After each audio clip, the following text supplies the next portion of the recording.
members of committees to pass certain motions or certain decisions. How does it manifest? Yeah, thank you, Sam. First, let me just say that when we are doing these shows, I think Sige should come alone. Because Senator Sige will spend an hour making a point that he can make in actually a minute or two. Because he's taken us round in circles and taken away all our time.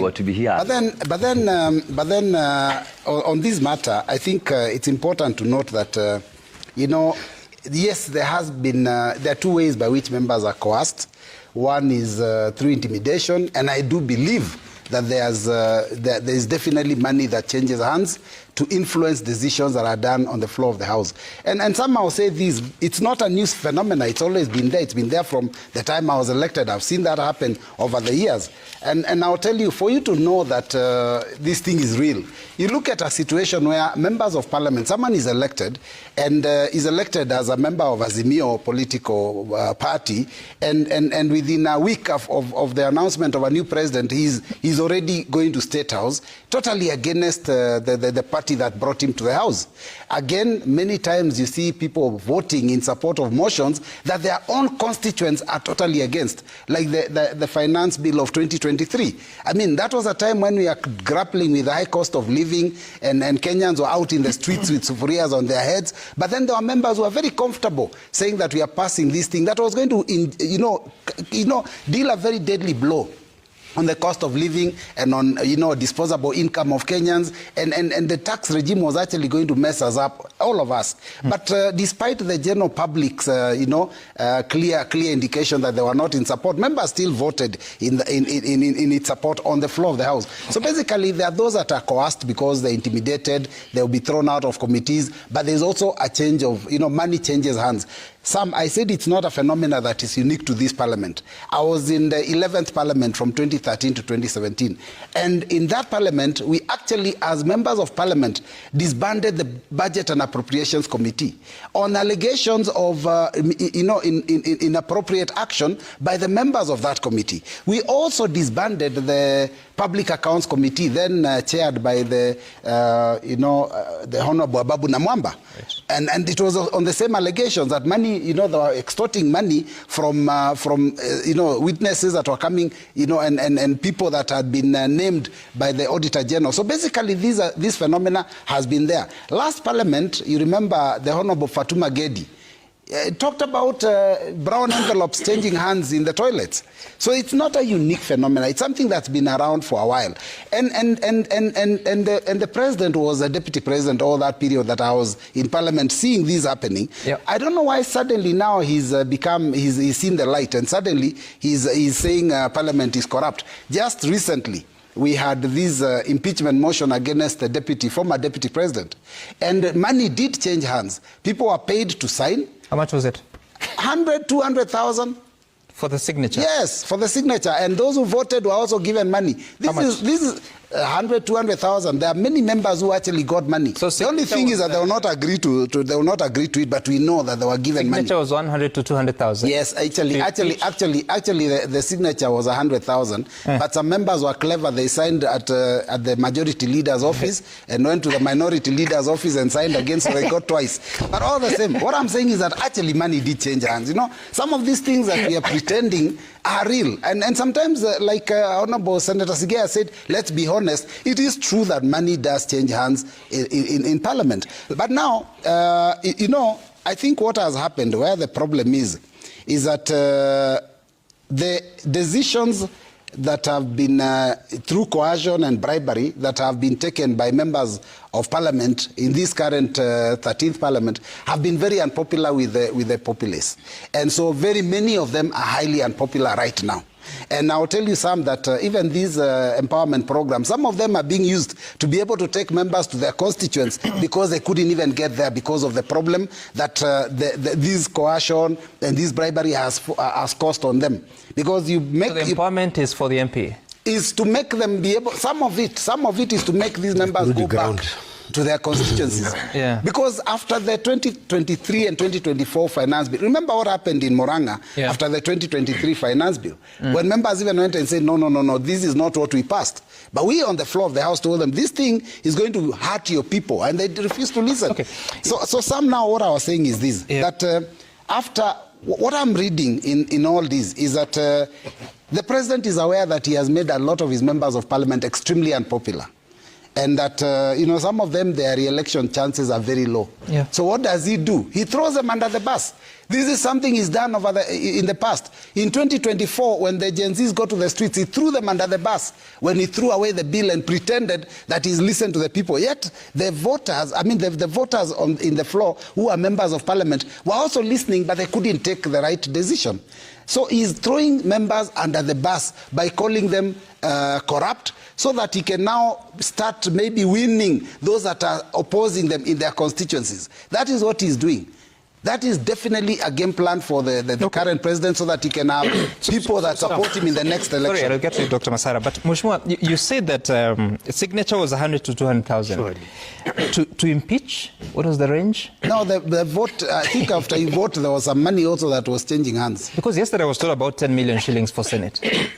Wow, that's no, I don't think National Assembly, they are that expensive. The rates are lower. The rates are much lower.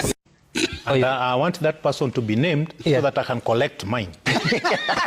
Because now it is official. But it's a bribe. Why would you want? No, not a bribe. It's no longer a bribe now. If somebody went to wherever I took the money and used my name to get that money and is arrested, I'll go to court and demand for my share. You go to court to demand a share? Yes. Bribe?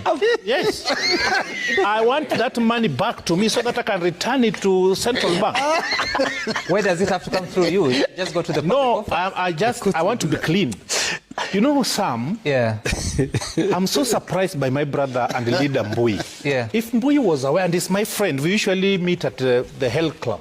If people were signing and given 100, why didn't you tell me to take that 100? Because personally, I signed and voted so that the former deputy president to be impeached because of one reason. One, he was dividing the country. Two, he was talking about shares. And the shares of this country were given to every individual who was born, who acquired.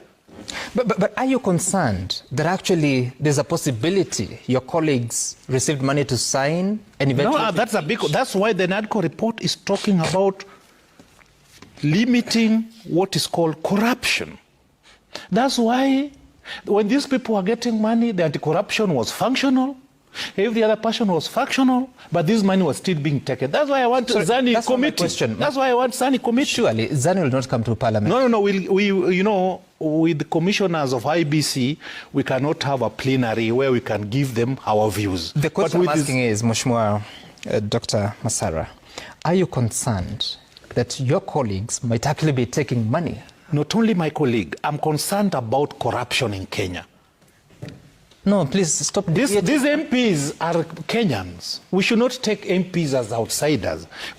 All of us as patriotic Kenya should be concerned about the level of corruption in this country. And I'm very happy. So how do you cause change? I'm very happy. I'm very happy. Yeah. If you look candidly at the body language of the president yesterday, yeah, he's fed up, written in the Bible.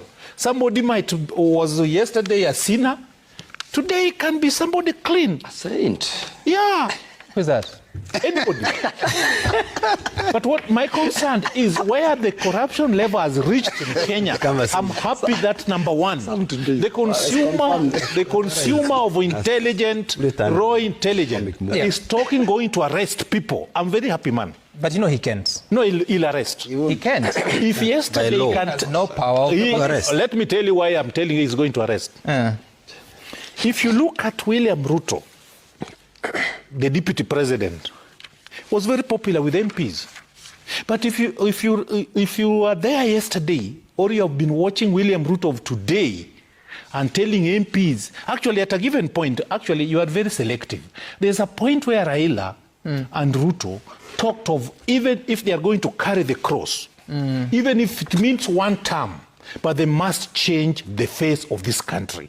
They gave us example of Singapore and Malaysia. It's not about they got money from heaven. It was about leadership. Yep. And at a given point, some leaders decided to change the path. We have been walking this path from 1960. Yeah. Now, if the president has said this time around is going to arrest, the best we can do is to support him. And after that... And believe and give him benefit of doubts. And after that, there was a joint communique. A joint communicate. Can we clear about the, is communicate part of corruption? No, I'm asking It is not. Let us, you have advised us, colleague. You're describing it yourself. Personally, I was there until the end, and even I took tea. And lunch. And there was a joint communique? Yes. By who? Yeah. By the people concerned. I was not part of it. The leaders. The president yesterday, and I'm very happy the president spoke about it, because the moment the president of the republic speaks about corruption in the manner and the tone that he did yesterday, it tells us that we need to change the way we do these things. And therefore, the comments he made yesterday and the statement made by my colleagues in Tadulo, and by the way, I was in the House that day because it was an ongoing motion. Yeah.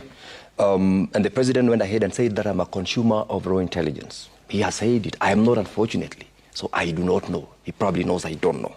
What I would say is this. I voted to impeach Governor Guyo myself. Because the allegations that were against him, to me, were sufficiently proved to warrant an impeachment. Of course, as we say, the stupidity of democracy is that the majority will have their way, the minority will have their say. As to whether or not then 150 million change hands, well, it's something that's out there. If indeed it happened, the president said yesterday, we're going to arrest them, and so we shall wait and see. From where I sit, myself, I mean, myself, and probably those close people I know, I can attest to the fact that we did not get to that amount of 150 million, or we received, whether it's 10 million or whatever amount. You didn't get to that amount? I did not get it myself, yes. And probably also the cycle of the people I know. You know your friends. I know Wandeto here as a colleague sitting in the National Assembly. In the Senate, I would speak for myself and say, look, if the president is a consumer of raw data and raw intelligence, I will not want to go beyond that, because I am not a consumer of that bit. But I want to say I did not get that money, and But was there a narrative that money was exchanging hands? Yeah, of course, my colleague actually alleged that on the floor. That's why the speaker told her. Fatma Dulo? Yes. Yeah, actually she did that. No, beyond Fatma Dulo, did you hear senators speaking of receiving money? We had we had conversations about it. We had conversations about what yesterday now my colleague Honorable Junet Mohammed and the leader of majority were saying.